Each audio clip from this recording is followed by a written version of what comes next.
Welcome to the Laser Sports Academy Origin Series. Here we are today. We're unpacking the Finland Origins with a guy who has played a phenomenal amount of games. He's been around for a very, very long time. Achieved second in the World Solos in 2014 in Sunshine Coast, Australia. He has placed second in the teams event in 2017 in France. Also got third in Law that year and has over 130 podium finishes in tournaments and 35,000 plus games that he's played throughout his career. Huge welcome to Mr. Nico Xylitol Nikkanen. How are you, friend? Yeah, thank you. It feels good to be back. I like your style of podcasts that you are doing with people, and I've listened to almost all of those. So, I'm happy to support this phenomenon. Awesome. Well, I'm really stoked, mate, because you've been around for a very long time, and I've been really looking forward to this interview. As everybody knows, Finland are really strong on the international community, and I'm super curious to learn myself about how it began and how you guys got to where you are. So before we jump into that, tell us a little bit about your background. When did you actually play your first game of laser tag? Yeah, I checked it actually for this interview because I was attending a friend's birthday in one of the shopping malls in Helsinki area. And that was exactly when the Star Wars 1, the Phantom Menace came out. And it was 1999. Actually, the movie was published on my birthday. So, nice fun fact. I don't know if that was an omen for my laser tag career, but yeah. So I had heard a lot of rumors and stories about laser tag, and I was already much before interested in the sport. I was just never had a friend who organized birthday there, or never had a reason to go, and I had this many years of pressure released when I finally got to play.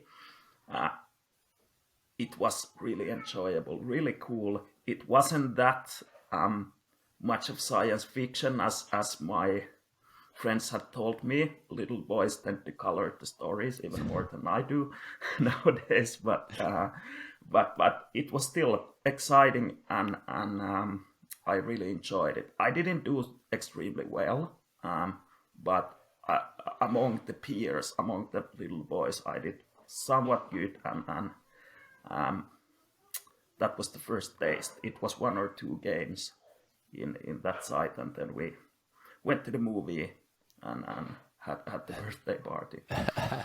So you started in the birthday parties, and how long Yeah, was it until you kind of took it on a bit more seriously and started getting into competitive play?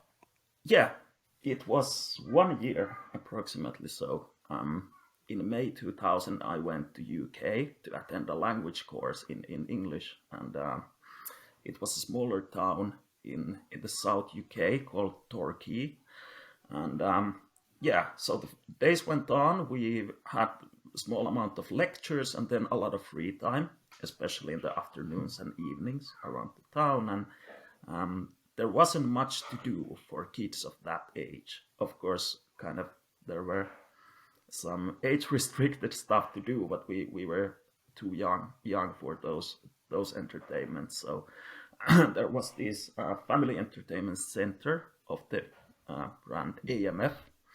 So they had basically bowling, pool, and laser tag.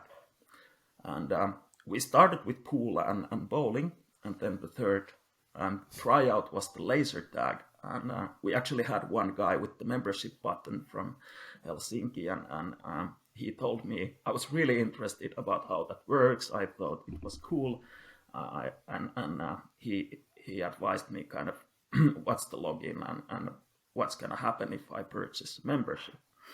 So we tried out one or two games, and then I had this moment when I realized that I had played many first-person shooters online. I was never elite or anything. I wasn't a very good online player, but I had played enough of those games to understand what do people probably attempt in the game, and I could predict many of the players' options. And I thought that this was quite easy for me to understand, and the whole group was really excited about laser tag. We played like, I don't know if we were 1 week there, so we played each night and probably average 5 games a night. And I won every single game. and that's when I thought I was not very physically active kid. And I looked up to my classmates and people having some sort of sports hobby. And I knew it was too late for football or ice hockey because I didn't want to suck. I wanted to be kind of at least somewhat good. So I thought that this might be the sweet spot for me. And right after the trip, I purchased membership from the Helsinki site like a week after. I love that about laser tag, and there's so many stories like that. People, I was one of those people. I was never that great at sport as a kid. I was like average, but put the pack on, and then something like it kind of like that moment where you're like, oh, I've found the sport that's for me. Yeah, And seeing that in younger kids still today, and even with their parents, to see their parents' reaction when they finally find a sport that their kids into it's magic. Hey, so yeah, so you started in Torquay and then essentially ended up back at Helsinki, basically hooked, I guess. And this is early 2000s at this point. yeah, yeah. It was June, end of June 2000. I guess 30th. They had the membership cards still, the physical printouts, plastic cards. So I think it said 30th of June 2000. So yeah, I remember when I walked into the site. I think I straight on purchased membership. They just kind of, because they don't expect that the same employees were a lot of had a lot of work days around those days, and there was this female. She has become pretty famous around the Finnish players. So Akira was having shift then, and I walked up to her and said that yeah, I want to purchase membership, and she was okay. Have you thought of a name? And I said yes, the Ultimate Killer. And she laughed. That was my first alias was Ultimate Killer, and Oh, so, she find that so entertaining. A little small kid with that level of confidence.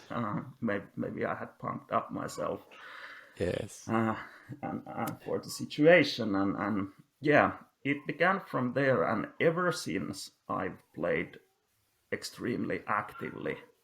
There has seldom been even a week, and really seldom been a month without gameplay. So it has my line has been really static. Maybe in the high school years, I played like 5 times a week. So of course nowadays it's more like once or twice a week. But still, because many players have had their kind of on and offs, but I've actually pretty much continued the effort all the time. Yeah, hence the 35,000 plus games. That's a phenomenal effort. I have sometimes tried to guess how many I've played, and I kind of get to like the 25,000 mark. And that's I've had a couple of breaks, but not many, and I've been going for over 30 years. So to get to that many games is quite incredible. So tell us, mate, tell us the story about what was happening in the Finland scene when you kind of arrived, and how much do you know about the very early days of did they have anything going in terms of competition at that point when you started? Yeah, I know somewhat much about the 90s, but I also want to be careful to respect the players and individuals who were playing back then. So if you really want accurate details, you of course need to ask somebody who actually played in the 90s, like Astma, for example. But I think the zone in Finland opened up in 1993, and it was that year or the year after they organized first Nats. And similarly to what I think Slick said about the US and Andreas said about the Sweden, we organized it as a solo-only event for the first year. And in the second year, there was actually teams comp or equivalent. And then the rules were somewhat special if you compare with the nowadays setup. But I think the main owner of the Zone Finland had connections, of course, site operator connections to Sweden and especially to Australia. So I think we copied kind of much of our setup from you. And we at first we had these attack lines. So when you are deactivated, you cannot approach towards the enemy base, and it was 2-team game and whatnot, multiple shots per second, 3 or 4, and those kind of things. But yeah. So basically, that's how it began. And I was And when the you first say, sorry, mate, first when you say player. Finland site, do you mean Helsinki? That was where it started? It was either Helsinki or Turku, I would say, where it started. I think Helsinki site was the first site, and Turku followed the year after. So has probably been the old Helsinki in a shopping mall, Itäkeskus. They actually have 2 sites there, so this was the older site out of the 2 sites in the same mall. But as said, a small disclaimer, because I only have second-hand information, so that doesn't stick to my memory. Similarly, and of course, after these years, whoever tells me the stories can also miss some details that they just simply don't remember, right? Well, there's an open invitation from the Laser Sports Academy to anybody that played in the 90s in Finland to contact us. We're happy to talk and augment Nico's recollections with yours as well. So I'll just put that on the Yeah, table right now. and I can connect you with people who have the experience, and about kind of which side was the leading side or who were the leading players. So there especially, I always kind of it's hard to evaluate how objective people are. Some people are a bit more modest; they would deserve a bit more spotlight than they um, self announce, and then some people think that yeah, we were the kings as the years go by, and then suddenly you have 4 sites and 4 teams claiming the same. So then it's impossible to say what other than statistics. Right, and so from stories we've heard from Moomin, in those early days, the Swedes were kind of like on the leading edge, weren't they, of the sporting scene in Scandinavia, and it was based upon you kind of had the early era where what you're talking about with the 2 teams and the multiple shots per second, and same as every country, you're kind of like sifting through the weeds trying to figure out how to play this sport. And then at some stage, white folks did a trip over to the US and brought a bunch of information back about how they were playing and kind of incorporated it into the play style over there. Was that something that you were around when white folks did that trip and brought all that information back? Well, I think he did it earlier than maybe around 2000. I might have discussed, he's one of my really good friends in life, so we've discussed a bunch of things, but it has happened before, the close cooperation between Finland and Sweden. So in 2004, when Finland first went over to Sweden, they already had established this culture. But I think it might have been a player called Slide as well, who was the first out in the States, Johan. And I think that's also a possibility that white folks was the second guy going to the state, even though he was one of maybe the main pioneer of then bringing it back to Sweden, the same style. Right. Okay. So what did you arrive into when you started in the early 2000s? What were tournaments looking like at that point? Yeah, well, my first tournament was actually end of 2002. I regret it. I never went to Nats in 2002 because I thought I'm too much behind the teams. And then I started to regret it. And when the teams came back, I kind of I thought that maybe I was already on the level. But they organized. There was a site employee who was also an active member, Lumikki, who organized this Helsinki Cup, which was kind of meant to be a local tournament, and it had, I guess, only solos. I placed second after Namuseta, who was maybe my first zone idol. I think he's 1 or 2 years, or maybe 1 year older than me, but he was kind of the prodigy of Helsinki side, the first really young player who made it to the very top. He won solos in 2000 as a small kid when everybody else was a grown up. And I always wanted to be even more of a prodigy than he was. So I wanted to be the kid who beats the best kid. And that's basically my first idol. What was his name? Sorry, what was his alias? Namuseta. It means the candy man in Candy English. Man. Yeah. Namuseta. Yeah. Righty ho. So tell us about who was the marquee players back then? Who were the big names back in the early 2000s? I would say him. Then we had in Helsinki, for example, Shadow Lord.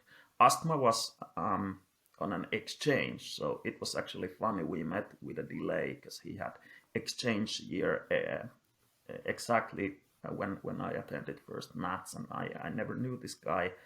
Everybody was talking about and so on.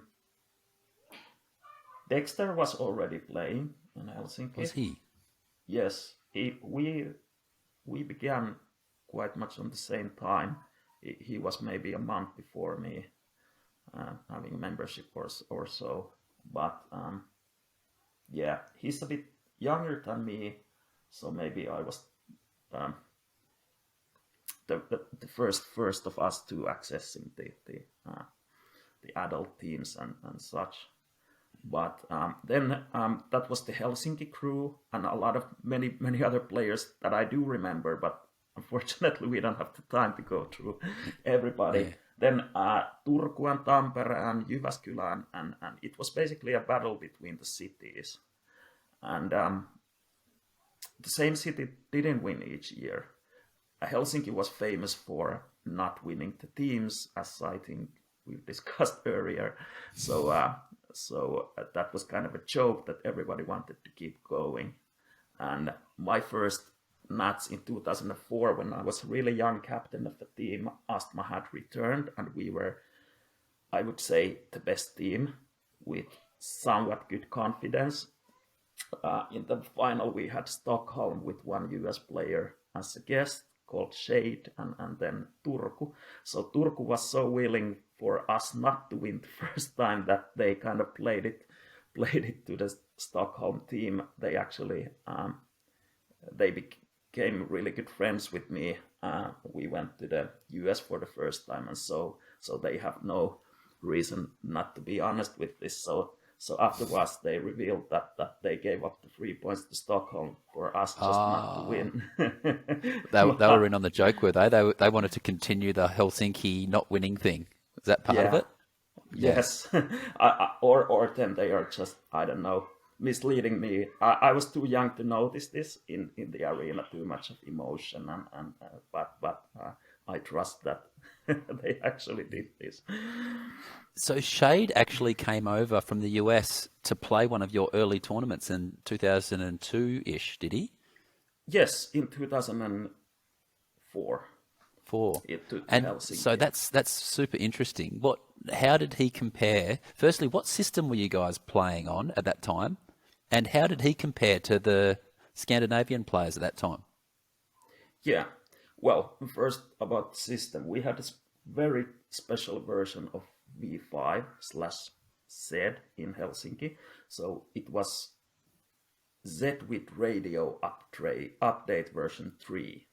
And it had T covers the vest, so it affected how much of Yeah, IR gets through the plastic. So yeah, it was much easier to hit from much more multiple angles than actually V5, and it had an extra sensor on top of the chest, so it was did it? easier to hit. Yeah, from That's so it was very unique system. That was my first system, and of course, I was somewhat good with that I that would have system. loved playing that system. So for those of you at home who didn't play some of these early systems, one of the big changes from version 4 and 5 up to T and Infusion was the plastics on T were permeable by the infrared. So you could basically tag anywhere on the plastic and it would go through and hit a sensor. Whereas the version 4, version 5 plastics had little windows. Everything was black and you had to shoot through the little windows and actually in order to tag the player. So to have a version 5 pack with the T system plastics would have actually made it it would have had the beauty of the timing of those early systems, because everybody loved the timing of those early systems, but the hitability of the being able to shoot through any part of the plastic would have been a pretty good system by the sounds of things. Yeah, well, now Shex or somebody who is actually a technician can correct us but I think it still wasn't. It had certain angles that you must follow in order to hit, and the plastic wasn't clear. It also had windows, but I guess the windows were just a lot larger than with the V4 and maybe V5. But I think maybe it's the sensor technique or how fresh the vests were that adjusted more how easy it was to hit. Though we copied from the States this style of adjusting the pulse length. So the default pulse of the IR was 5. So might have been that year when we turned it down to 3. So it would be require slight more accuracy to hit. Right. So tell us, how did he bring friends with him, Shade, or did he come by himself? He came alone. He must have had some work or family reason to come to Europe, but yeah, he came alone. He was kind of honestly on the level of our top players. I think in the arena, I wouldn't say he was better, but it's also it was our home arena, so maybe by default we should have had a lot of advantage. In LOR, we actually played for the first time LOR. He was, of course, he had routine, so it shows up as in the confidence. So he won the LOR, not by much, and he was the first one making kind of well performed reverse grips and had the most style in LOR maybe. We had also a player called Amepa in Finland. He had a very good style, but maybe the confidence wasn't yet there. But I think the LOR ended up being a bit, I don't know, catastrophe from the organizers' point of view, because we had really excited organizers who wanted to video film it. I think I still have the films somewhere in the hard disk.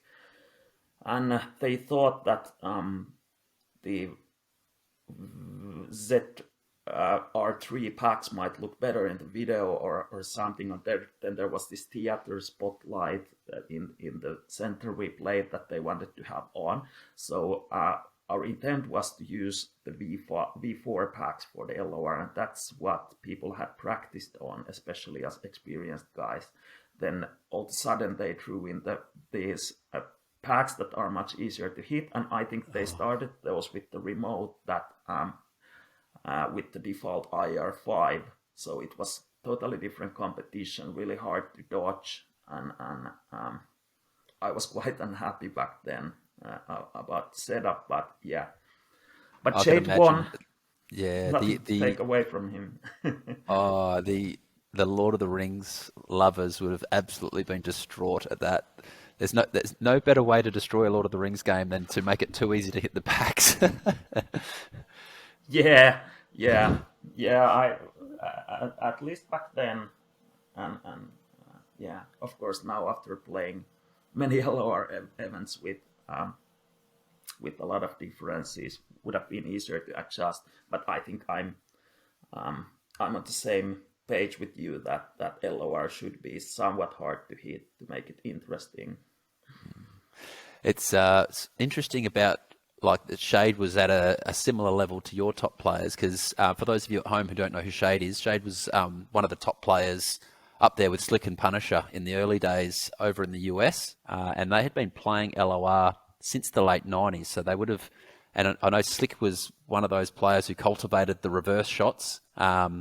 And so they were all learning off each other. So they would have, by 2004, it's fair to say that most, a fair chunk of the Americans would have known how to do some of those fancier techniques. So it's interesting to see that, he brought that over, and but he was at a similar level to your top players even back then. Yeah, of course, some of us, the guys, I was also involved when we went to the first Worlds in 2003 in San Diego. We had witnessed nearly all of the US players' styles, and I became kind of a fanboy of a player called Exit Sanity. I loved his style and the use of angles he did, and he was kind of my first LOR idol that I wanted to kind of copy things from. Yeah, right. Followed by White Folks, was maybe my longest term idol in many senses. So that's interesting. You guys went to the first Worlds in San Diego. Tell us about that. Who played on your team, and how did you guys go? Yeah, so we had two players only from Helsinki. We were the youngest on the team, me and Umbala. Umbala hasn't really received much of focus nowadays anymore. He did quit playing quite soon after 2005 or so. That was the only event I won in the 2004 Nats, was the doubles with him. But yeah, so us two, and then the rest of the guys were from Turku, and many of them were actually a bit older than us, 3 to 10 years. And there were some players that kind of I really looked up to in real life. So I was a small boy with not so much of sports background, and they had really kind of tough guys. Some of them had done kind of 10+ years of martial arts, been on a peacekeeping mission. One was a military cadet, I think, back then, and still kind of there was this player called Angel who I really looked up to. Really tough guy, but a real gentleman. So a teddy bear outside, but a beast inside. And I always thought that in life I want to be like him. Also, a really smart guy academically, and I must thank him for many of the choices I made in life ever after. But with that of a crew, we had Amepa, Striker, Royola, Angel, and W so we had 7 players attending.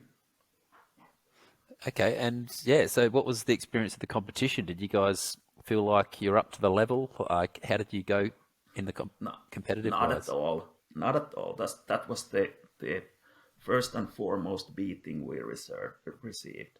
And of course, some of the players were a bit younger, but not a bit older, but not old enough maybe to understand that what our real chances are against such a developed scene. So, but we were the type of guys who enjoyed the beating, because then we knew that even when we have topped maybe our national level, I wouldn't say we were much better, but we were at the top with the other three teams maybe in the final. So so we knew that there are a couple of decades or a decade of work still to be done, especially for me, because I had the whole life ahead of me, and I had become determined that laser tag will be the thing I'll attempt to be good at. So it was, yeah, it really hooked up me to the sport. I think we placed, must have been ninth or something. I would have to double check.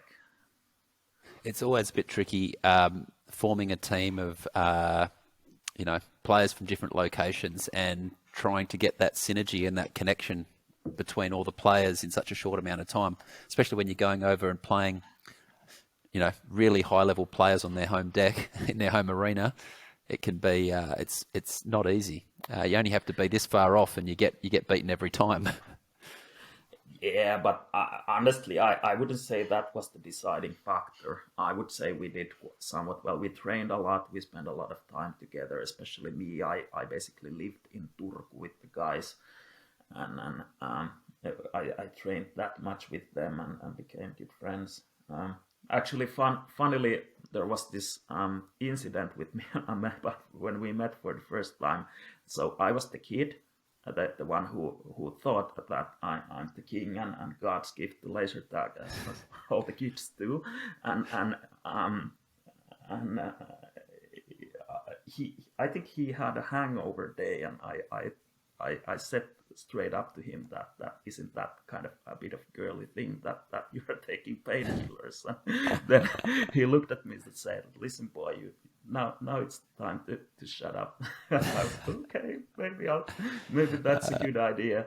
But yeah, so it really kind of, I was really the annoying kid, the overconfident one, and luckily the years made some changes in me, or the decades. But yeah, so what was the original question? I lost the thought. Oh, we were just talking about how you guys went in the Worlds tournament, Yeah, which you, so we yeah, went well prepared. We had seen a film about LOR that the US guys posted about maybe the previous Nats. We tried to mimic the movements, but yeah, we looked totally awful and we played totally awful. So it's really hard just to kind of copy it in half years of time. So of course we thought we are better than we were, but yeah, that's nothing to tell stories about, or not nothing to show yeah, we've all there. had those moments, I'm sure. But So, actually, on the flight to States, we met by accident. We met Artful Dodger slash Jukka and White Folks and their team on the Stockholm Arlanda airport. So that was the first meetup I had with them, and yeah, so they had a Stockholm team, and then they had Bambi and Joker from Gothenburg to participate in the event, and they were already good, especially White Folks, Bambi, and Joker. They were kind of already on the level of the close to top US players. yeah, right, okay. And how did the Stockholm team go over there? Can't remember, probably not much better than we did. And Andreas is a bit older than me. I suppose he was captaining the team, but I think there must have been a bit more ego in the game than actual performance. So I think I don't remember, but I don't see them that they had performed really well there. Well, that's a good And not segue. all of their players were on the same level. So he was Yeah. really the leading player back then. Maybe Jukke a bit. and they became really powerhouses of the Nordic scene ever after UK. And Artful Dodger is one of the smartest team players I've ever witnessed. Not many players understand. He plays really smoothly and statically, but he knows where to position exactly where the team needs. Yeah, right. So yeah, talking about egos, because I think the '90s and early 2000s was a rich tapestry of egos in many scenes around the globe. I'm really curious, what was it like? The culture, the playing culture in Finland in those the early 2000s. Yeah, well, to start off with a story, when I first met Umbala, um, I was the small kid once again that went up to him that do you want to duel, because there was nobody else in the site, and I knew he was a member, and he said, "No, I don't have the energy, I don't have the time." And then was, let's go, let's go, let's play the 5 minutes elim that costed kind of a small amount of money, or let's have a proper duel. And then he listened to me and wanted to wear the ear protection, and then he was like, "Yeah, well, let's go." And then it was kind of 25 minutes of me getting, I think the score was 75,000 to him and minus 2,000 for me after the Whoa. game. And once he kind of, he didn't want to destroy me, but after listening to me half of an hour, it's just like, I'll make this kid silent. And once again, it taught me the position I should have understand that I am. And then soon after I went to the members' nights because I wanted to train to be as good as he was. But overall, the culture, one of my first members' nights might have been the first. I went there and shooting. I'm actually slightly colorblind, so some of the best colors were hard for me to recognize. So I kept on team tagging one of the greatest Helsinki players, Shadow Lord, and kind of he became really angry at me. I was really disappointed.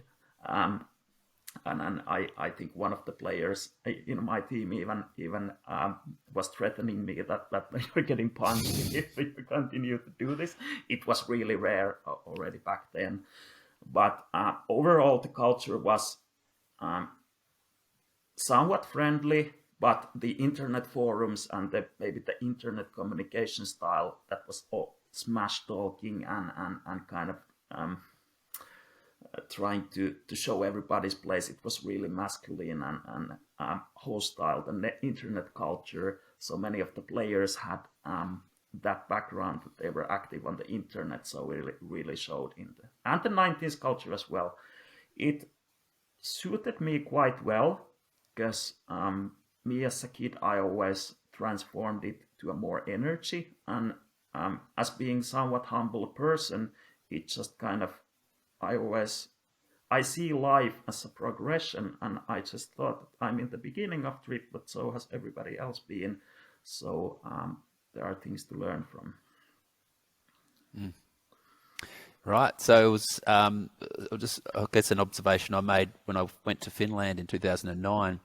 There was one key similarity between the US players and the Finnish players, and that was that they were like incredibly competitive. Like, do anything to win competitive. Whereas I think the Australians, like, we're competitive, but we're like, oh yeah, whatever, she'll be all right.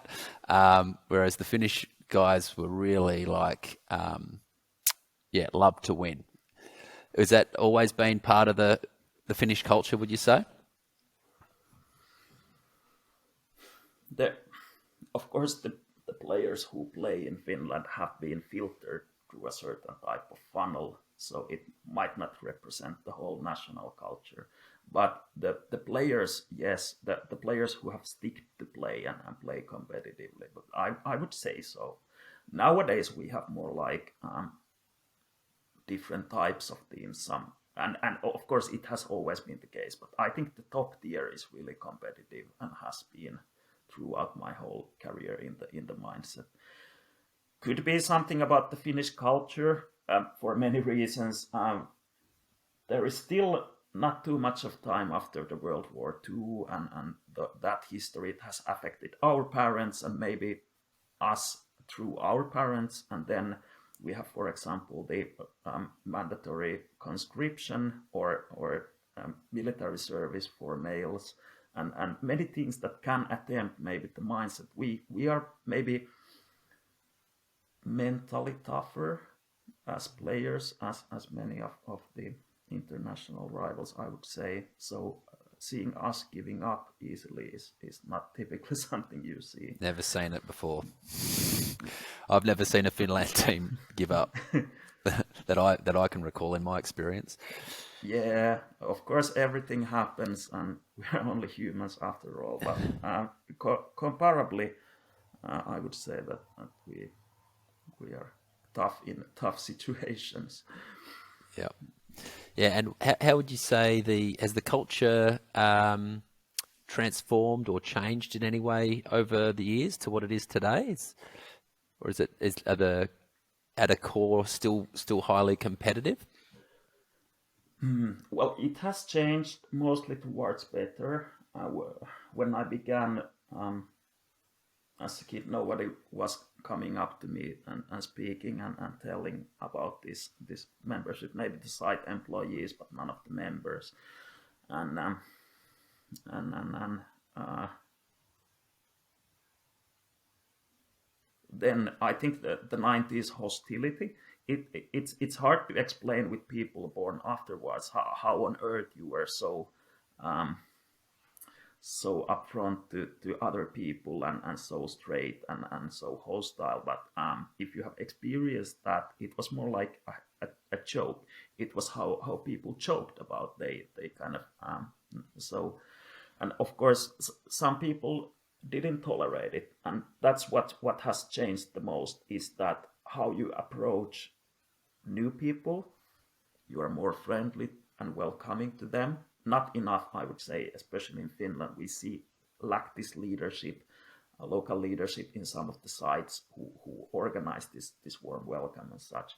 And secondly, how you treat other people, how hostile jokes you are willing to make about their gameplay or presence or social styles, etc. So in the 90s, it was really hostile, the joking culture, and now it's quite soft.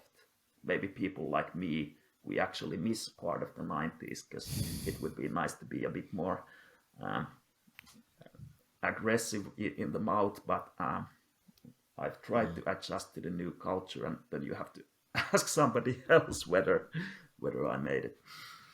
Yeah, it's interesting. Hey, it's probably more of yeah, I can understand what you're saying. It's probably more of a reflection of like culture in general, hasn't it? Like the that combative, the smack talking. Like it's so the whole movement of political correctness, I guess, may have something to do with it. Where we're much more gentle with each other now than we were back in the 90s. We were Yeah, much more willing to. at least Yeah. on the surface. But I would say kind of even the new generation has like the bullying hasn't gone anywhere. It's just performed differently. So kind of the patterns I've recognized how it happens now, if it happens, is that you exclude somebody. So you don't talk to them nearly at all, and you don't invite them to the same discussion, because it causes the same effect. The one feels bad and feels like doesn't have this feeling of belonging. So that's one example of that. You don't need to be hostile in your words, but you have many kind of ways of causing negative atmosphere. So there is still work to do in many places to kind of be inclusive. It's interesting. In the most recent Origins with Punisher, we had this conversation actually, and I think that was a big transformation for the US when they realised that the scene doesn't grow unless you add that welcoming aspect to how you're interacting with people, because it's all fun and games to do the banter and the smack talk, but some people don't respond very well to it, and you just lose players as a consequence. So in order to actually, for all of us to get better, we need more players, and to get more players, we've got to, refine how we interact with each other in some way.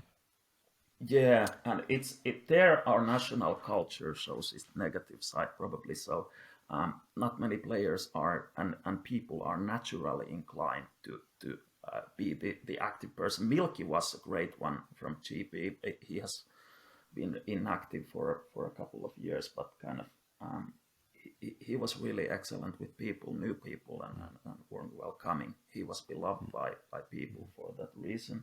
Who was that, sorry? Milky from GP. Yeah. When we went to 2011 in the US, Milky's like straight up to me, "Oh, that was great what you did in there." Like, we got flogged by 30 grand by a GP in that game, but he came straight up to me after the game. He goes, "Oh, you were killing it in there. You did so well." Like, he was the first one to pat us on the back, even though we weren't competitive with them. Yeah, that's the first thing I noticed about Milky, actually. Yeah, I'm actually really thankful for him. I had some rough years in life and in gameplay in the around 2010. He was one of the only persons continuing to support me and believe in me. So I kind of I owe him a big thanks that I'm here today. But yeah, that's one. So if you want to cause this pattern of behavior for a win, you have to appoint him or her to some form of position. You are now the welcoming guy, and then they soon start to. And it might be the same with me as well. But our country culture is that we are maybe tough, but we are also sometimes a bit of lone wolves. That takes time to get acquainted with people. Cool. Also, just going to say, is it on the back? Can't even see. Yeah, GP shirt. GP shirt. Oh, this is Milky's shirt. I was very honoured when he offered to do the swap. I think it was 2018 or 2019 when they came over. I was like, yes, I got a Milky shirt. It's like straight to the pool room. This never gets worn in game, I might add. It's just a special appearance just for this podcast and maybe future podcasts. Yeah. I must say to your respect that your playing styles kind of in my classification they somehow relate with each other. So you are excellent agile players in the arena individually, and kind of you base your gameplay on the positioning. For me, Milky is the greatest individual positioner I've ever witnessed in the game. But you are not far behind. Well, thank you, and I'll tap that into my belly. Thank you very much. It's a huge kudos. So let's take a couple of small steps back. I want to just ask you about the sites that were around in the early days in Finland. So you had Helsinki, Jyväskylä, and Tampere. Were they the three main sites that were running competitions and had a little community formed? Well, once again, a lot of disclaimers here. I was kind of having mother's milk back then. The Turku, at least, as I think I said in the beginning, it was, I think, the second site. So Helsinki, Turku, Tampere, Jyväskylä, at least. Then soon after we had, for example, Lahti. It's much smaller town than probably, I don't know, Oulu in up north. But now it's better to just leave it as a guess, because I might have heard the story, but cannot recall how it actually was. That was the one in the Arctic Circle, that site that was up near the Arctic Circle. Yeah, well, Rovaniemi is the one really up north. Oulu is in the Arctic Circle area, but a bit more to the south. Oulu is a bigger town / smaller city. Rovaniemi is much smaller town. And so the sites, you guys would have basically like a national titles each year, and then you would have like maybe a site championship at each site. Is that how your tournament scene kind of worked back in the early 2000s? I don't know if they had much else than the actual nuts. There was this culture of all-nighters. So, and that once again that's the that's a big difference between the 90s and nowadays. So it was casual for me for once a month or so to play 12 hours in a row. That you play kind of and the, most of the grown-ups, they played every other game. I tried to play every game with a small water break or so, and the games were 25 or 30 minutes long, so not like 12 or 7 minutes like nowadays. So it worked for a young lad. So you grew up to the stamina required. And these were like members' night kind of things, were they? Well, they were mostly for the members, but I think some ex-members or some uh, casual customers also purchased these private events. They might have had kind of DJ playing around, and they were probably allowed to drink a bit, not too much, and things like that. So there were private parties organized like this. It could be half nighter, full nighter, or and then mostly for the members, yeah. Right. So And you guys would have all like, other kind of crazy events like 4 hours speed solo, 4 hours, and stuff like this. so it wasn't like you guys had local leagues running at the sites. It was more like you had a national titles each year, and then to train, you would basically go to these all-night events and members' night kind of things, and just play lots of games. I would say so, and visits between cities. But somebody from the 90s can then correct me if I'm wrong. But that's how it was in the switch to 2000 at around the millennium time. It was like that. Yeah. And when you started, what events were you guys playing at that time in your national titles? When I started, it was at least it could have been just solos and the team. Elimination was already a thing in Finland back It then. was a thing, yeah. It was a thing, yeah. So And you said you won doubles in 2004, so you must have had doubles at that point. well, that was only because we got affected by the states. So we also tried to copy some new formats, and I personally I became the driving force in Helsinki to to get this rule change to this one shot per second and movement style of clean gameplay, non-covering culture. So I was leader of the resistance force who made it through. Astma was when he became back. He was one of the uh, main rivals for me in this cultural change. So he was sticking to the old, and his friends were kind of pushing back and saying that we were this is stupid, this is retarded, and this is not like real battle, and in war you don't go like in Matrix. But he had to then admit a couple of years after that actually he tips his hat that I made it through with my people.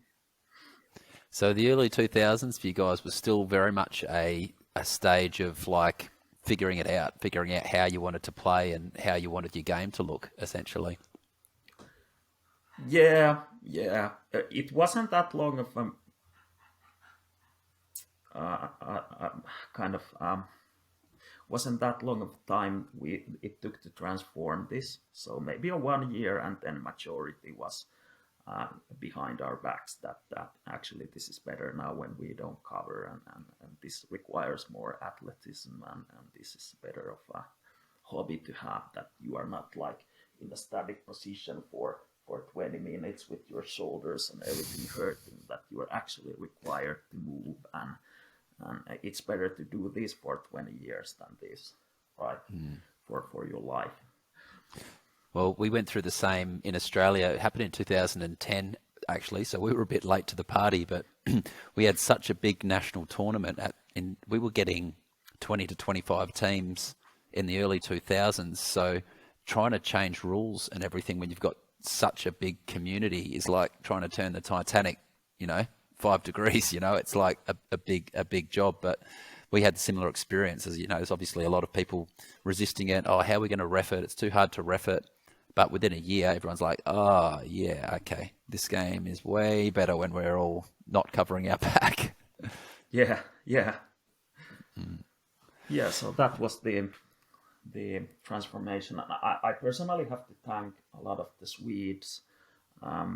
White Fox and Jukka, they, for some reason, they and their team, Pelle and Rip and the best Stockholm players, they kind of saw maybe something in me and they wanted for their own fun to kind of educate young players. So I played a lot with the Stockholm team in Sweden, and they taught me the basics of defense. And as Moomin said, his argument was that Sweden was much ahead of Finland that time, the epicenter of skill. I don't necessarily support that view. I would say Sweden had an earlier attempt to build a successful winning defense. White Fox was one of the pioneers in Stockholm. Moomin was in Gothenburg with this idea, but they just didn't perform it really well back then. The defense was too static and stuff. Finland typically won. We typically won whatever tournament we attended. We lost more to Stockholm in Stockholm than Gothenburg in Gothenburg, in my memory serves right. But saying that Sweden was the epicenter when you lose 80% of the tournaments is quite boldly said. I think they attempted the right thing, but we also recognize that we are not willing to play their game because we'll lose, so we play ours. And it was a tactical choice rather than luck that we won. Sometimes they didn't assemble their best teams in Gothenburg because they thought that they should win even with the skill spread more around. But after losing 4 times, then you would have a reason to assemble your best team. And if you don't do that, there is not much for us to blame. So I would contrast that fact a bit, that I see it differently from this side of the sea. That's really interesting. So, we all know that Finland's very strong in terms of the results they get at tournaments, and that's been happening now for a long time.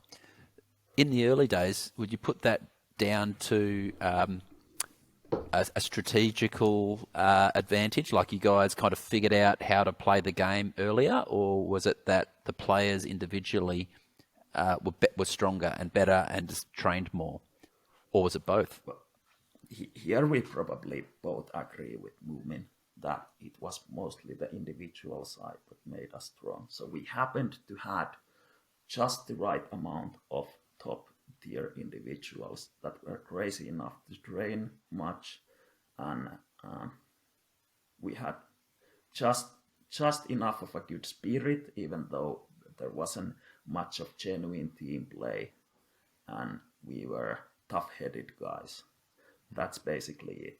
Not much of team play, nothing so beautiful to see. But even when so disorganized in the planning sense, when you put, let's say we put me, you, Slick, and I don't know, somebody from New Zealand to play, 4 eyes to play together, we'll probably play pretty well even without a plan and straight on, because the experience teaches you how to fill the gaps in the arena, what kind of formations are possible, what are effective to have the focus of fire or to have the defense. So I think that was the case. We didn't agree so well things beforehand, and it was visible, but it was a natural flow of expert players that made good results. Yeah, I can relate to that in the early times in Australia as well. Like we had one team springs to mind, GOAT 2005, easily had the best team at the tournament. And in the early days, a lot of the communities around Australia, and I'm sure this was the same in other countries, a lot of the sites would have 2 or 3 or maybe 4 marquee players, like really top players, but then their 5th or 6th player would kind of drop off quite significantly. And we didn't have the threshold of 5 or 6 top level players all from the same site to go and play a tournament. So, in 2005, GOAT had 5 or 6 top level players, and they were able to win the tournament with like very little team cohesion. In fact, they were arguing almost the whole time, but they managed to pinch the tournament because they just had that much skill. They were able to make 15 mistakes a game and still win the game. So something that, that's, I guess, one, when I look at the scene back then compared to now, that's something that your teams you just can't get away with it now. And I don't think in any country, wherever you're playing, if you make strategical mistakes, you're probably going to lose. It's unlikely you're going to win against, other high level opposition. Is that kind of the case back in the early times in Finland as well?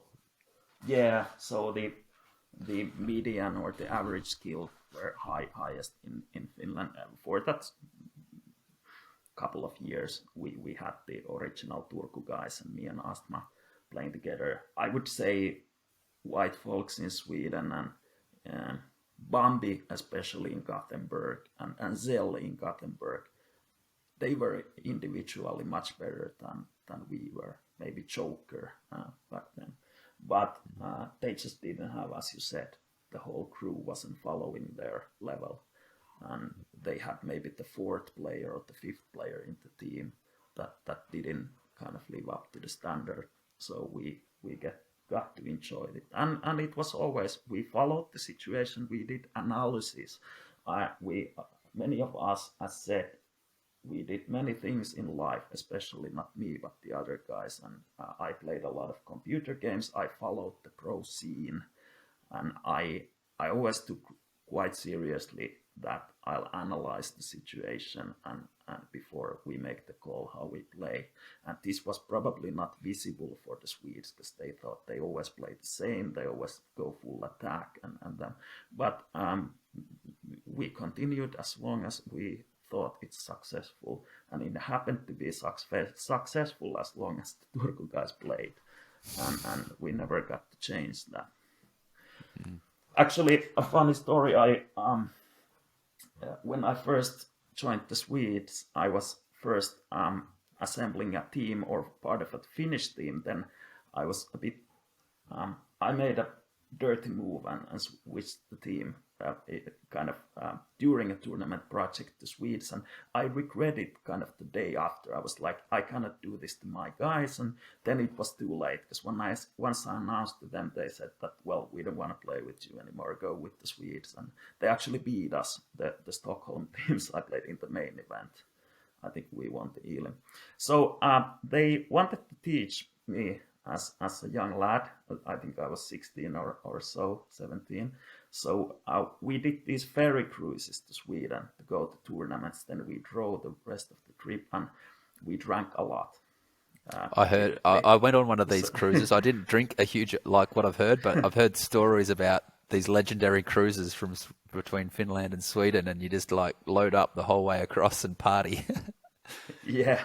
So they made a small lesson for me. So they took off my pants and made me run through the hallways of the ferry. And there were kind of other people, an elderly pair kind of looking at me like, what are you doing? And are you too wasted? And I just continued. And I knew that like, this is my punishment. But somehow I liked it because deep inside me, I somehow, it fits my mentality to respect the elders and the kid can be taught the lesson because someday you will be the elder. So already back then, I actually felt that was the right thing to do, and I felt that now I belong to a group who takes care of their own. They are actually willing to educate me for life and how I do. It never happened again. So yeah. I learned from that. But I think it was really cool. It's a word, I'm not sure if you're aware of the English word atonement. It's the word when you like do something wrong, but then you kind of get punished for it. So that like you atone for your sin. Yeah. So it's kind of a little bit like that. I got my punishment, so I feel good now that I've been punished for the thing I did wrong. Yeah.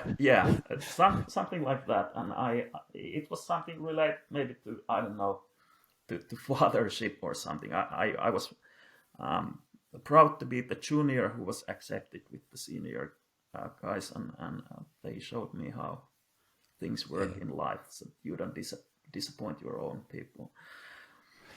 I'm going to come back to when you thought when you kind of transitioned into becoming a senior. But before we go there, I want to ask about the transition into tea and infusion, how that impacted Finland. Did you guys get tea system and infusion in Finland, or what happened to the scene at that time? Yeah, I would say when I played, tea always existed in parallel to the V version vests. So every other site had V version that was more expensive. Of course, we circulated the old packs sold them always to smaller towns, and every other system place had tea. And many of us national level players, we learned both the systems inside out. You were of course experts on the set series that you had back home, but you were willing to learn the other. They had actually Q system, Q2 I guess in Oulu, but it was similar enough to the V system how it played out, so nothing special to learn there. A couple of maybe specialties. But yeah, Infusion was the first system that was genuinely something totally different. Maybe T system, if you replace the 3000 sound chips with the 4000 chips, that made it so that it didn't pre-announce when you're going to wake up, so you hear the sound exactly when you wake up. So that was similar to Infusion. I hated it, everybody hated it. I think in Sweden, Borås, for example, they had these vests. I thought that this is kind of retarded. It's not how zone should be, because it took away some of the advantage that the living player had. If you weren't expert on those packs, it actually could have given the advantage to the player who was deactivated. Yeah. Or at least you always hit the double, which was easy with the system D anyway. Yeah, or the retaliation shot. Yeah, yeah. But Which for those of you, 3000, yeah, yeah. for everybody that hasn't played T, essentially you had about a quarter of a second after you got shot to actually get a shot off yourself. So yeah, it really caused a lot of Yeah, doubles. exactly. Yeah, yeah. You're right on that. And what I liked about that though was that there was a greater reward to be the one standing behind the wall, because the Yes. wall absorbed the retaliation much easier than your dodge. So in a sense, that was also, you could turn that into an asset to have that background. Yeah, and that's interesting that you say that because when Australia entered the international scene, I guess that was one of the things that we were good at, is that we used walls a lot. We weren't great at brawling, but tactically around the arena, we would always try and get behind a wall. And we had basically played 10 years of infusion at our nationals. So what you say there is interesting in that it basically shaped our play style, having infusion in play at our nationals for so long. Yeah, Yeah. but Infusion. So switch to Infusion was of course disappointment for most of the players, and but I would say even bigger of a reason is that at the same time the site switched from the core of Helsinki into a more remote location in not so sexy suburb of Helsinki. I happened to live there with my family around that time, but the You would have old loved it. yeah, well, it was. I was actually in the army. It was in the middle of my conscription, I would say, when it moved. But I only lived half a year with my parents anymore, so I didn't get to enjoy it that much. But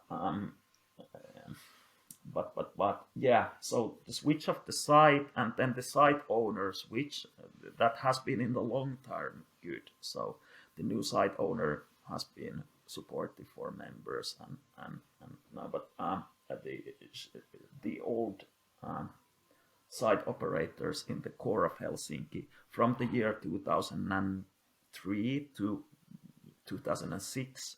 They were kind of really active in running the members' operations. I would say, from the business sense, maybe too active. Yeah. If I would have been the owner, I would have probably directed their focus a bit more to corporate events and stuff. But they were the dream site owners, really enthusiastic to keep the culture warm and welcoming and to see that everybody progresses. So we lost all of that. We lost the best location, we lost the best atmosphere, and the site owners. It wasn't cool for the kids to hang around there. It wasn't easy to get transportation there. So we got a total collapse of everything. That's, by the way, that created then the setting where GP started to evolve, but that's another story then. No, please continue on. So essentially, you had this because I wanted to ask about the site operator support. Actually, like one of the key sort of pieces of any successful community, and one of the reasons this, the US scene really fell away in the early 2000s was members became a dirty word over there, and here in Australia, we've always been lucky enough to have operators that really supported the playing scene and ran leagues and did that kind of thing. So was that present in Finland at the various sites? Yeah, I would say mostly members have been just seen as a negative impact to your revenue or profit, and kind of annoying the casual customers, turning them away when they beat everybody in the open rounds, and making it look like a subway station rather than kind of when you have small kids with hanging around and egoing around the lobby. That's how it was perceived for most of the time. Recently, it has changed towards the good, and also it might have been the effect of many things. The young members who were young in the 90s are now like close to their 50s with their families. It's really easy to, when you are friends with them, to understand that kind of, well, the kids at the lobby, they become like good citizens, and kind of it's just a small phase, and yeah. So nowadays better, but I would say for the majority of time, for the most sites, it hasn't been supportive, and that's why Helsinki around those times was so special with this. Okay. Up until the 2006 or 7. And then in 2006, 2007, a new site operator comes in, and they weren't quite as supportive for members. Yeah, I would say they had anything against members. Maybe they were thought by the other operators on that time about how you should, and if your first rumors about the members are that they are just to cause you harm, of course you then seek the affirmation to that ever after.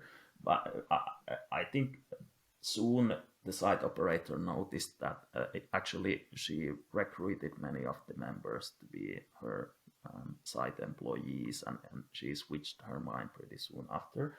But it's just that ever after there hasn't been nearly anybody spending extra effort to foster the members' social atmosphere and culture, and to market the events. There are some exceptions. Even nowadays, there are some employees, for example, Dakota in the Helsinki area. She is really supportive and great person, but for most of the time, it's not hostile. It's just passive. That we don't. The members do their stuff, and they have their associations, and we just kind of have focus on the main business. So that's maybe the attitude. So at the moment, it's really driven by the players then. The players are the ones who drive the community in Finland? Yeah, and somewhere it is, somewhere it's not so well driven. Now, recently there has been a really good change with, for example, here in the south with Heikki Tuho from Helsinki, Jouni from Helsinki, many people, new association, a bit of new fresh blood. and are in Tampere, so a new kind of social hubs and coaches and cheering people for their own sides. But as said, for the majority of time in 2010 onwards, it has been either the players. So there has been seasons where when active players, the GP guys were also active in the beginning when they established the association. I was active in the early 2010, but at some point of time you run out of stamina and energy, and it has much to do whether your top management, meaning the site crew, is on the same side with you or passive or on the opposing side. So same as in the corporate, so the middle management doesn't do well if the top management is disinterested in the operations. So that's how it typically goes. Yeah, because I wanted to ask you. I mean, I'm in a fortunate position. I'm a player and an operator, so I get to support our community. But there are things that I do where I think to myself, if I was just a player and I had to build a relationship with an operator and work with an operator, there's certain situations that would be really tricky if the operator wasn't interested, particularly when you have to like discipline a player. So if a player is being like overly competitive or causing trouble, maybe starting rumors, how do you guys deal with, I guess you call rogue players, so to speak? Yeah, well, we have had some good leaders from the player side and also from the side, and at times. Um, I have been, for example, myself interested in leadership for a long time. I just think that in the gameplay sense, I've been a slow developer and also leadership style.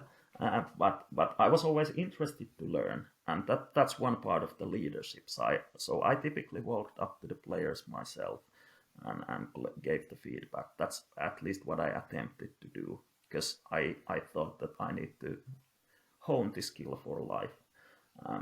But I maybe don't see that big of a problem. Whoever player has been running the daily operations here with the members, nights and such, I've seen many times somebody receiving feedback in pretty much constructive way. Sometimes not, but hasn't I hasn't recognized as big of a problem. The problem is more deeply and rooted in this: who is the coolest kid and his or her inner circle. That as with the elementary school and high school kids, many times you have this who is cool, who is in, and who is out. So the players who feel that you are not one of the cool kids and you don't get to hang around with them, they might feel excluded, and it has nothing to do with them. Uh, it's not so obvious, and it's harder to change, and requires much better leadership and leadership by example if you want to affect that. Yeah, so important. We have a word for it that you may not use. We call it a clique. So if Yeah. you have a clique, then it's like a group of people who kind of always hang out together. So you get a new player who comes along, who doesn't know anybody, and you've got this clique kind of hanging out in the corner, and it's very hard for that person to kind of break in to the clique, and it can actually push new players away because they don't feel welcome. Yeah, and I It's think us as around 40 years old, it's our responsibility to oversee that and try to affect. And of course, good to kind of get younger and younger people, and it can be vocalized as well. That's yeah, I there is a good saying in some of the trainings for this, that if you see something, you say something, that you don't just let it be. So if everybody has this in their mind, I think that's really healthy how great, it love it. If you practice. see something, say something. Yeah. Danny used that one. Beautiful, thanks, mate. So when did you feel like you transitioned into an elder? Because we've heard your early stories of being a kid, that got asked to run around in his underwear on a cruise ship. When did you start to transition into becoming one of the elders of the community. Was there a particular time that you can recall that felt like there was a rite of passage into that? Yeah, I'm not sure if I'm able even to be completely objective in here. Whether it depends from which angle you look at it. In the formal positions, like being president of the national association and such, it happened really early because as I said, I was interested in leadership, and I had a discussion with my father, and he said that the hobby associations are a good place to practice leadership before the working life, before the military. So go and do this and be brave. And he cheered me up, and I was kind of getting into a formal position. But of course, the juniority shows it wasn't great leadership, and some things were good. I did too much myself, didn't get people committed, and so it's really it's really exceptional to be very charismatic when you are only 18. Some people are, but typically it happens much afterwards. But with life, I think as a player, I was maybe the leading player in skill in Finland, even objectively around 2004 to 2006. Not team play wise, but individually, the kind of the hacker of that day, those days. It was a small window. Then I started to have these health issues, which were undiagnosed for many years, and it affected everything, my physical side, my mental side as well. I had basically blood poisoning in small sense kind of all the time, and affected my stamina and stuff. And I think kind of I was a bit pushed back, and I took myself back from kind of being the epicenter of focus, because yeah, I lost a lot of my self-confidence in dealing with other people and gameplay-wise. And there has been then a recovery from around 2011 when I got operated, I got my health back. But during that period of time, GB had evolved. I think I was still a captain of, on the paper, strongest team, or one of the strongest teams. We were quite on par with Dark Omen's team and my team in 2009. GB was the underdog win, so three teams pretty much on the same level. I think we lost something like 200 points to GB. That wasn't even called GB for that tournament. And then the next year we lost by, I don't know, something similar to 2,000 points. But it made this pattern that they always win. And maybe after 2010, there has been a genuine gap of skill, like and we weren't on the same page ever after when they trained to the Worlds. But the beginning was really tight, and it wasn't, the coin could have flipped on the other side. Who knows what had happened? Maybe the GP thing would look different with different roster or so in the beginning. Wow. Yeah. Gosh, that would have been such a tough time for you. I remember when I'm 2011 Syracuse. I think you were just getting better, weren't you, at that time? Probably yes, but still a lot of overweight, and as I said, I was kind of as I said, I learned many things in life late. Yeah. So when I lost so many years, I think kind of I needed to catch up in social skills, in gameplay skills, physically, and in self-confidence. So the 2010 era has been the kind of recovery for me, and I think I became a good zone leader only after 2020, so really late. I had to first gather myself, my own confidence and social skills in order to be a leader of people. And nowadays, I'm pretty happy with the result. I'm a happy person, and I honestly, I'm pretty confident in my gameplay, and I love the sport, and I'm happy with the level I turned out to be at this stage. I think it's a great lesson for many young players that, there's that ongoing argument of, is leadership are you born with leadership, or is it something that you cultivate? And I think certainly there's some people that have it naturally, but for many of us, including myself, it was something that I learnt from having role models around me and just through life experience. So it's a great thing to hear for a young player listening to this podcast that they might not feel confident, they might not feel like they have, leadership skills at this point, but it's always something that you can add to your arsenal if you Yeah, go to work on it. I love the way you vocalized it someday that the only way to become a good captain is to suck at it for the first 200 games or for the first 50 events, and that gives hope.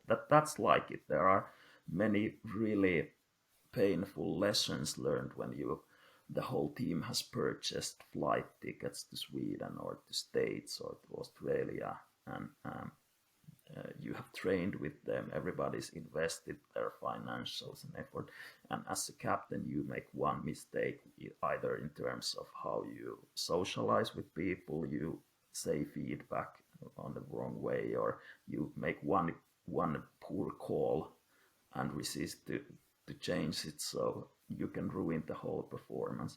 And that takes a lot of I guess you are never ready with that, but to kind of be confident enough of those shoes, and to have enough of these painful lessons so you never repeat the same mistake again. Somebody can tell you that, hey, by the way, if you have this setting, do this tactical choice, but it doesn't stick to your mind similarly than having lost 10,000 Yes, euros totally. with the team, and Yep.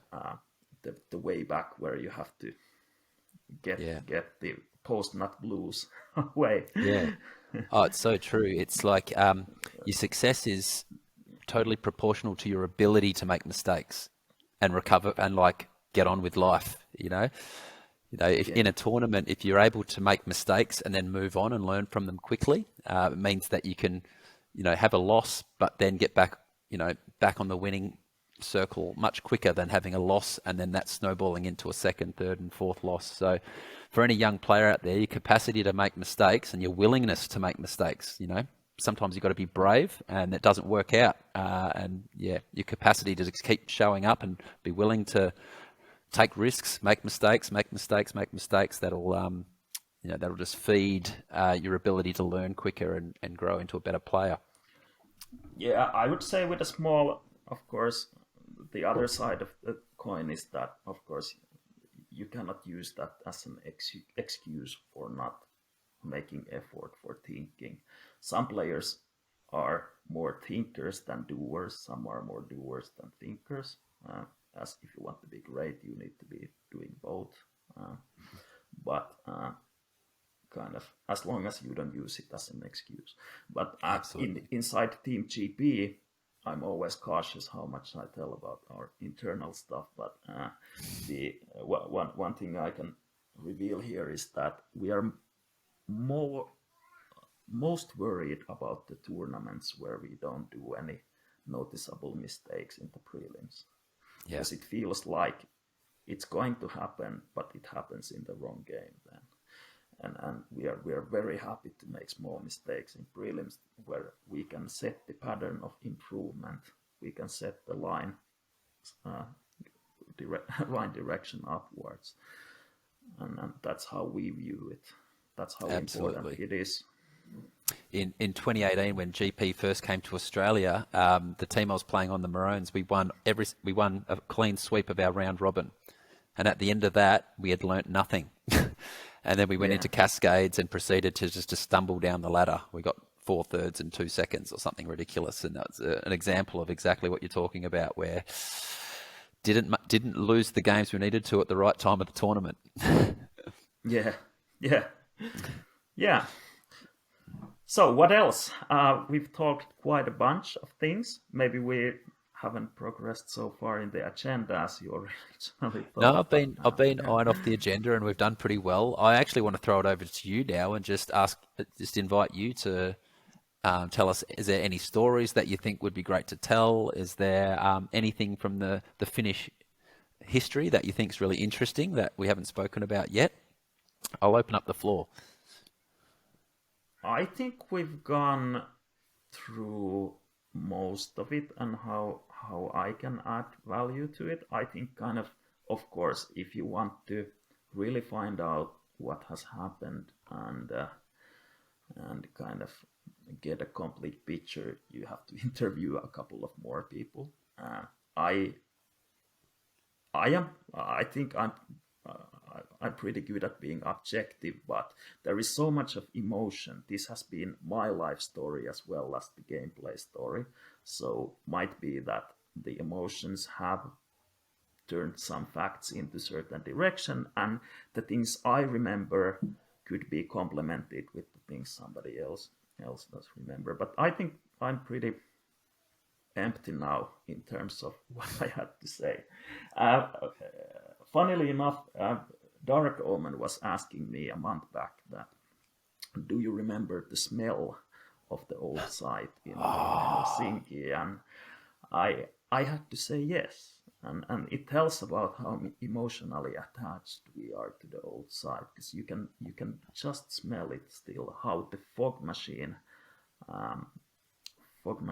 the liquid, how does it smell when, and I guess they used some small flavor in that. But yeah, I can still remember it, and it's never going away.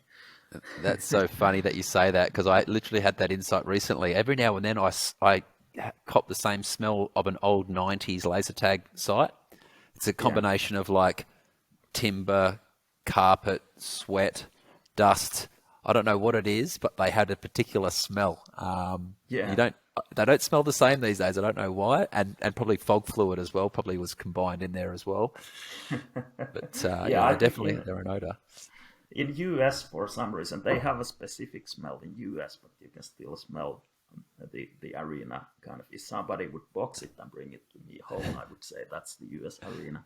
But Yeah. yeah, maybe kind of a couple of what I would like to reincarnate nowadays is that I had this crazy idea. I would someday still organize an old school tournament, and it has to do with, I want to find a good vest system, but it could have like one event, for example, solos with multiple shots per second, then the casual nowadays comp with certain rules that I would like to bring back is that the anti wall hugging, you need to have distance between you and the wall, and you're not allowed to touch the wall, even kind of for the slingshots. Never grab a wall. I like that rule. It has a good focus on your balance, and it's really clear to judge. Nobody should ever seek stability from the wall. And So you then guys the never used to. You'd had a distance from the wall altogether, so you couldn't touch the wall at all. yes, your chest or back panel needed to have 10 centimeters of distance. I Whoa. enjoyed that rule because then you needed to make a move or to calculate the angle. The wall gave you protection, but you needed to kind of estimate the phaser angle and how you rotate yourself. I really liked that. And it protects, of course, the vests from the operator point of view. But music is one of the things I would like to recover. The semi the mid volume music for the comp games, and maybe fuel music for solos, because I think it added to the element how calm you need to be in order to focus, because the music, it gives you an extra boost and adrenaline, but in order to pick up the back noises from that sound, it is certainly possible. If you take people from the lobby and put a vest on the music, everybody can hear it. They just cannot always hear that in game. So it creates a nice element for the focus and for the atmosphere that I would like to revive, and I would love to give the experience in a tournament setting for the people who have never actually experienced that. There you go. That's something to add to another tournament. I can promise you that old buggers like me are going to get pumped, because I'm already noticing I'm getting deafer, and it's getting harder to hear the packs. As soon as we add music in there, I'm probably going to have zero chance of hearing anything. Yeah, of course, it needs to be below the level that if you don't have any problem with it, you should be able to kind of physically hear it, but it has to do with the focus. focus. And there are many players in history. For example, Kuutamo, I think he still played when we had the music on. He always claimed that he has to he cannot just hear the packs physically until he became really confident in his personal style and shooting. Then all of a sudden he started to hear, and I needed to tell him it was exactly as I thought. You just couldn't focus yet, and that's actually a benefit that I think many players nowadays. We're, by the way, trying to organize a Swede format tournament, a kind of the gathering style in Helsinki. And when I see many of the players playing Swede format, which is trying to be extremely kind of intense, is that if you kind of overdo it and over jump to the speed and lose your focus, so many players miss much of the info and kind of feel that they're always reactive and such. So the music is one good teacher for that you never jump 100% to the game, because you always need to have kind of buffer in your head for I understand what you're saying, because the best I think I've ever personally played was coming off a period where I got really physically fit. I was like doing yoga every day. My diet was amazingly clean. I was meditating like daily.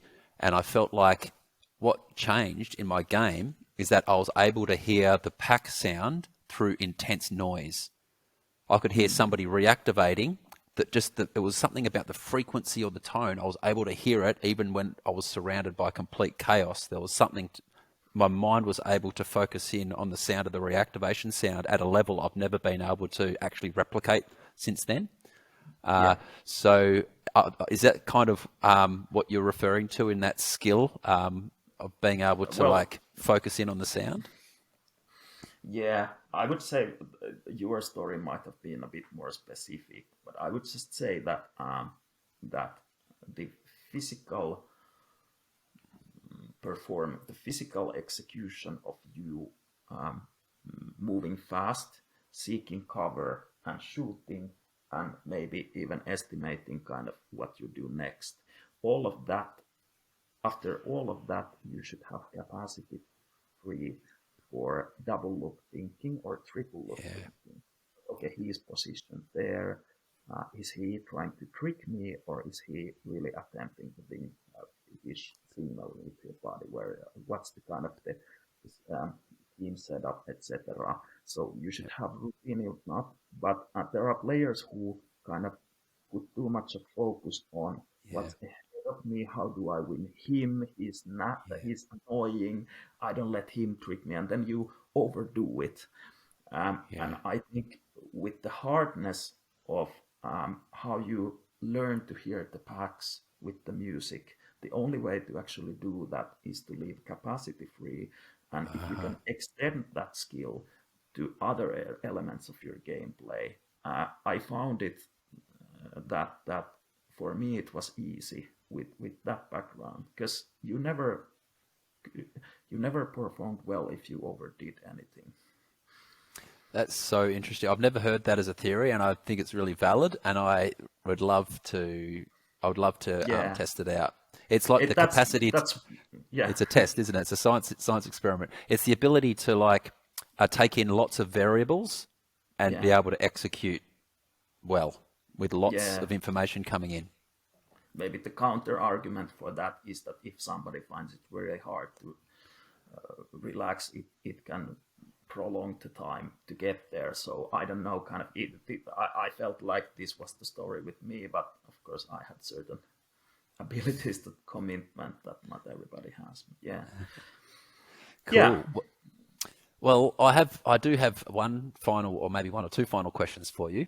I wanted to ask you about where to for the Finland scene from here. What's the next evolution in Finland?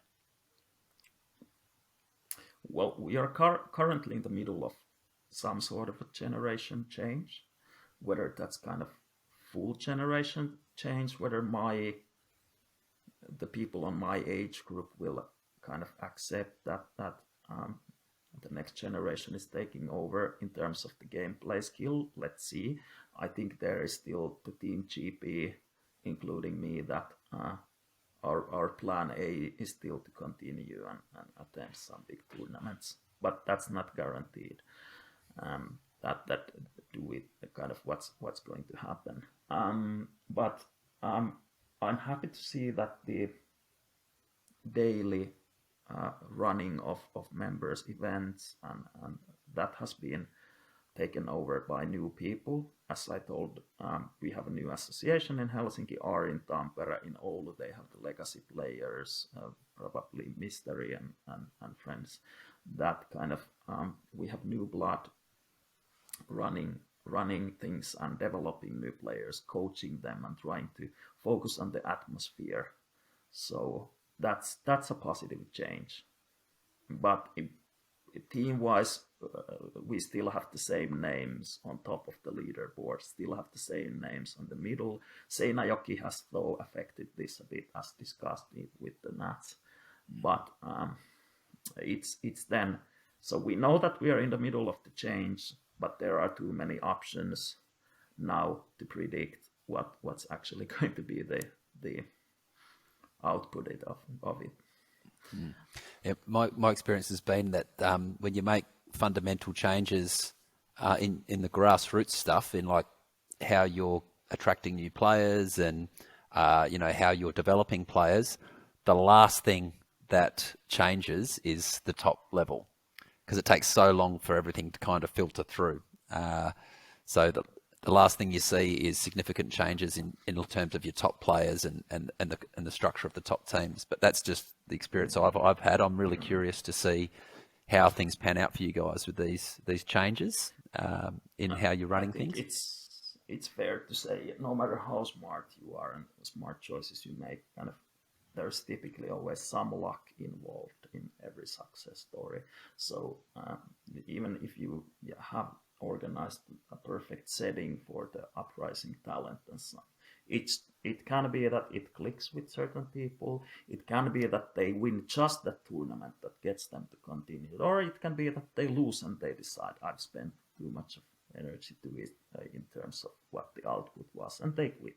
So you never know it beforehand. Same goes with probably the leagues and whether it becomes a positive cycle or a negative cycle. So that's why at this point of time it's really hard to estimate. So the changes hasn't been so radical, but there has been some meta or some basis layer that has been now changed, and now we need to seek evidence what's going to happen. Yeah, I'll have my popcorn out, keeping an eye on things, Yeah. mate. One final question, my friend. What does progress in the sport look like to Xylitol? We're talking on a bigger level now, on a more global level. Well, from my personal point of view, the biggest things are whether US revives as a country. I think there is Skywalker Luke doing. He's trying to pull the strings, and he seems like a good guy to for the attempt. That's one big thing. Well, whether we win Asia as a new that involves a lot more risk. Kind of now there are political global things that can affect. There are economic is always harder to find people from there who could afford the trips abroad, language barrier, etc. I guess it comes to the interplay and how much people travel between Europe, Australia, New Zealand, and US. And that's kind of the essence for how the sport either develops or maybe stagnates for me.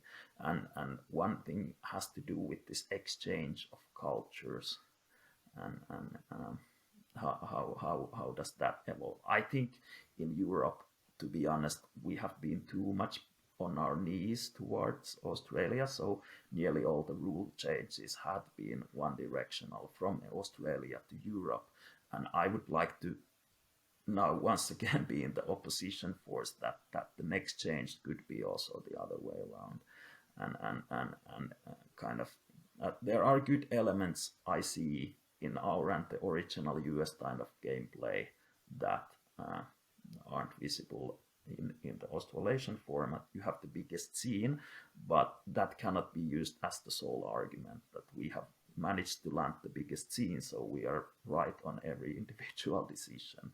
That's not how it goes. And I would love that our committee members and our society gets a bit more confidence in sometimes kind of trying to defend what's ours, and that we genuinely pick the best out of everything, and you should try first for a longer period of time before you make the call. People like us, you have tasted enough of ours and I've tasted enough of yours, so we understand a bit more in depth how it really is. But for the 98% of the people, they only have kind of subjective pre-assumptions and rumors about how it is on the other side. So that's then where you're probably not in the best position to kind of vote on it. Yes, no, I totally agree, mate, that just because Australia has the biggest tournament does not mean that everything we do is the way that we should be going on a global level. There's a whole bunch of factors that why we've had success in terms of just team numbers. We haven't ever won a Worlds, so there you go. We haven't had necessarily a lot of success inside the arena. So, I see... definitely the progression as a collaboration of everything we've learned globally across the years, because we've all had a different journey. So we've all actually got unique experiences to contribute to the solution. So, and part of Laser Sports Academy's goal, mate, is to bridge the worlds, or help bridge the worlds, along with everybody that comes along for the ride and supports us by contributing content. So hopefully we can put all our brains together and bring the sport into the mainstream at some stage. Yeah, thanks once again for inviting me. Happy that I got this chance, and always willing to have a chat. But we have a bunch of good people and a bunch of new people and some old foxes with experience, so you have dozens to interview probably. But looking forward to once again get to the same arena and to see who's still the man, right? Absolutely, up for that. I think I know who the man is. It's not me, but I'm willing to take the challenge anyway. Yeah, it's the third guy, right? It's the third guy. Yeah, it's the guy sitting around the corner shooting both of us, trying to duel. Mate, it's been an absolute pleasure chatting to you. Thanks so much for jumping on, Mr. Nico Xylitol Nikkanen. All the best, and all the best with your new family member who's about to arrive as well. Thank you. Yeah, it's gonna be enough of effort there. Maybe that's the tournament I get to play if we get that in July. Then I'm attending a military reservist officer training as this old guy in the winter. So that's gonna mean a lot effort to me and a lot to the family. So might be that I won't be able to play tournament in the meantime. But I'm happily. Hopefully nothing happens as an accident or illness, so I'll get to graduate then as a second lieutenant. So I'm happy I did it, as many of laser tag players have done. So that's then I get to tick the box. Oh, best of luck with that, mate. And we send all our best wishes to your family as well. Yeah, thank you. Okay, great. Thank you. Again. See you next time.